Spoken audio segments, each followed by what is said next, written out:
Hi everyone, so in this video we'll talk about cDNA library. So let's get started. So let's just talk about what is cDNA library and how it is formed and what do we mean by this. So it all starts with higher eukaryotes where gene expression is tissue specific and also only certain cell types show moderate to high expression of a single gene or a group of genes. So let's just take an example to understand what it is. So for example, let's just take the genes or let's just hold for the genes that encode globin proteins. So we just took up certain genes which code for globin proteins. So those genes are expressed only in erythrocyte precursor cells. So these particular genes only are expressed in erythrocyte precursor cells, which are also known as reticulocytes. So using this all entire information, we can prepare a target gene which can be cloned by isolating mRNA from a specific tissue. So what the meaning of target gene, we mean that we want to prepare a mRNA initially. So we want to prepare a mRNA from a specific tissue of an organism. So from that specific tissue, or after isolating mRNA from that particular organism of a specific tissue, so what we do that we convert this particular mRNA into DNA. So why we need to do that? Because mRNA is a single stranded. So what we need to understand is mRNA is single stranded, which cannot be cloned into any plasmid or bacteriophage. So for that we need to clone it into DNA, so which could be done by using an enzyme which we know as reverse transcriptase. So what we initially need to do is, for formation of cDNA library, is we want to isolate mRNA from a particular specific tissue of an organism. So after isolating that particular mRNA from a particular tissue that encodes for a certain gene, we need to convert it into DNA. So after conversion into DNA, we will try to clone it, or we will clone it in a bacteriophage or a plasmid, whichever is convenient. So we'll choose a vector for cloning it, and after cloning it we'll screen it, and after screening it we'll put it into the cDNA library, which we overall term as cDNA. So this is the overall mechanism of cDNA library and how it performs.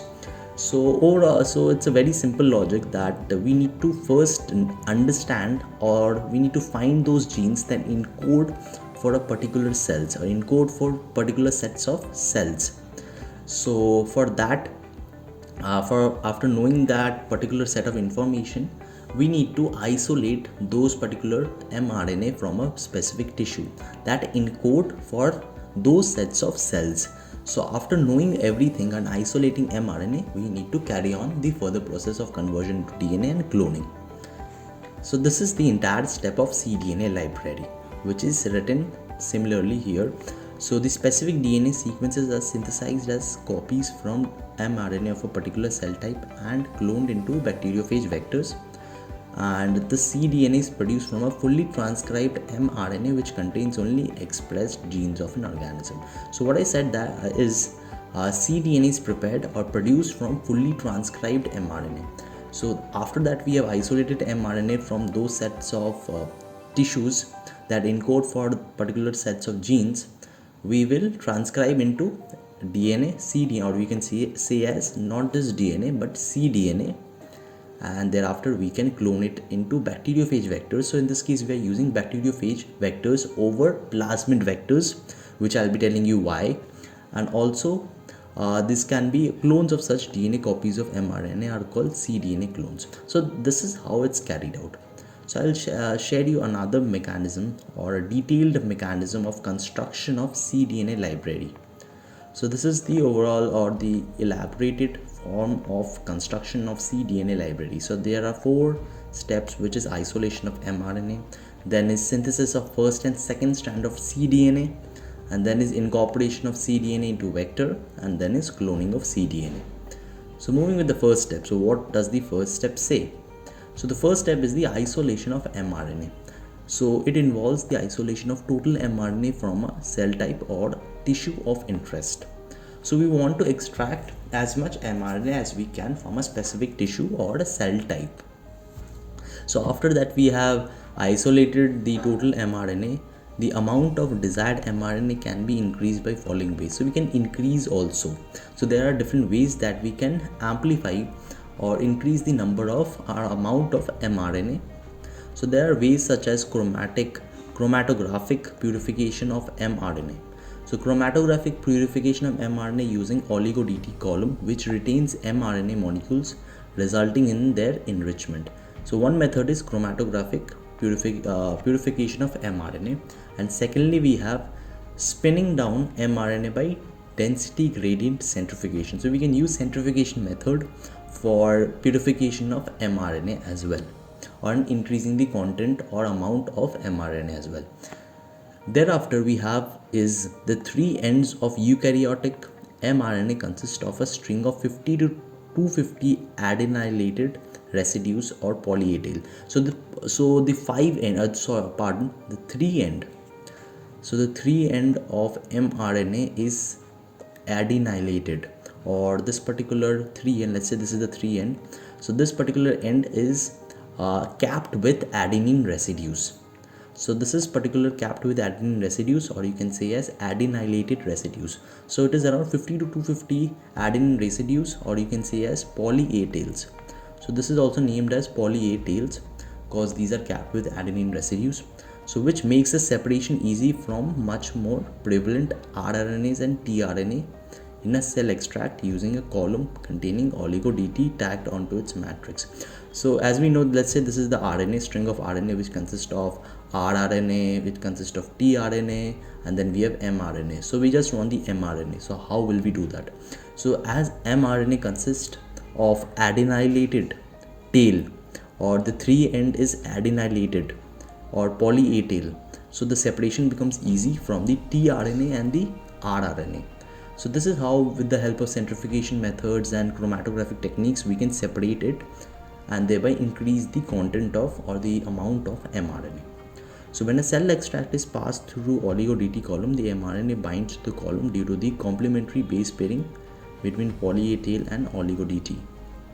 And other RNAs such as rRNA and tRNA flow through as unbound fraction. The amount of mRNA can then be eluted as a lower salt buffer. So you can see here there's the entire step here. So you can see here this is the entire mRNA or the RNA, which consists of rRNA, tRNA and mRNA. From there we'll try to isolate mRNA by passing it through oligo-DT column, and thereby it attaches as it consists of complementary base pairing between poly-A-tail and oligo-DT. So it attaches to, so the mRNA attaches quickly to the oligo-DT column, and the other RNA such as rRNA and tRNA are flushed away.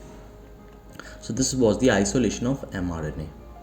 Then we need is synthesis of, or this is the second step, which says that synthesis of first and second strand of cDNA. So why do we need this? So as I said that mRNA is single stranded and it cannot be cloned as such, and is not a substrate for DNA ligase. So it is mRNA single stranded and it cannot be cloned in any of the vectors. So we need to convert it into DNA for carrying out the further process. So it is first converted into DNA before insertion into a suitable vector, which can be achieved using reverse transcriptase to obtain from the avian myeloblastosis virus. So this is the mRNA, as you can see. This is the mRNA we have here. So incubation with reverse transcriptase. So it is incubated with reverse transcriptase along with the cDNA as the complementary. So a short oligo-DT primer is annealed to the poly-A-tail on the mRNA. So this 3DNA is further capped with a primer. So this 3 DNA is the 3 end of mRNA, which is already capped with adenine residues, is further capped with a primer. Alright. So on reverse transcriptase extending the 3 end of the primer using mRNA molecule as a template, producing a cDNA or a mRNA hybrid. So the reverse transcriptase helps in conversion of mRNA to a single-stranded DNA.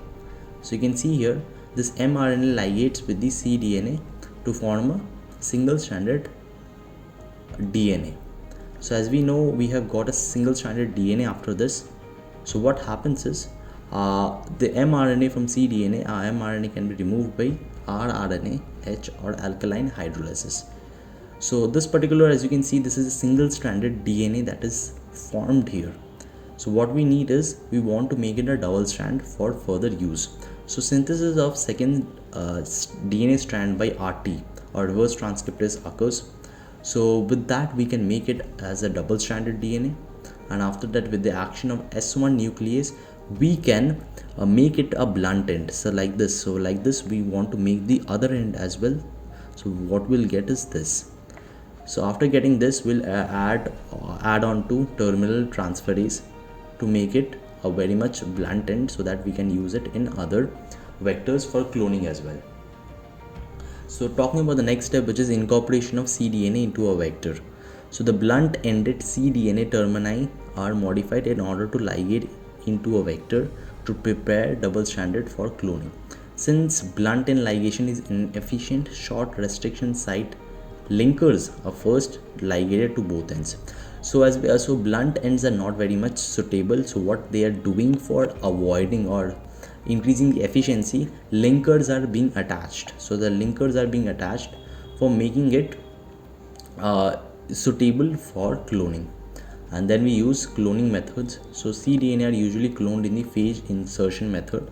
So bacteriophage vectors are used. So bacteriophage offers the following advantage over plasmid vectors.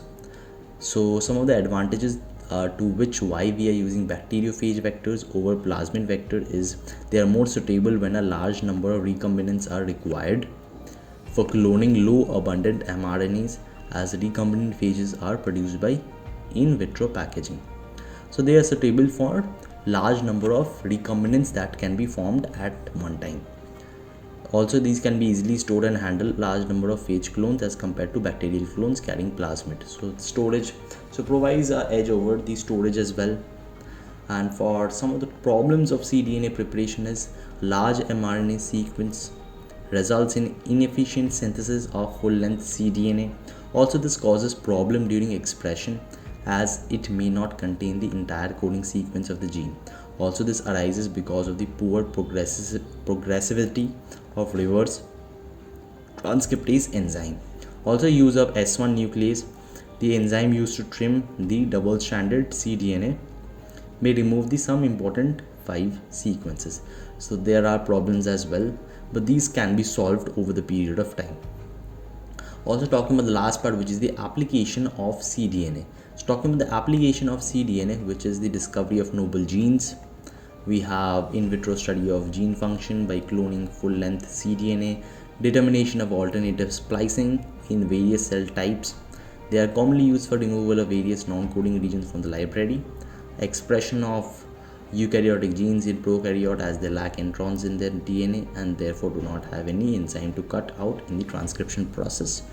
Also, gene expression required either for detection of the clone or polypeptide product may be primarily objective of cloning. And lastly, to study the expression of mRNA.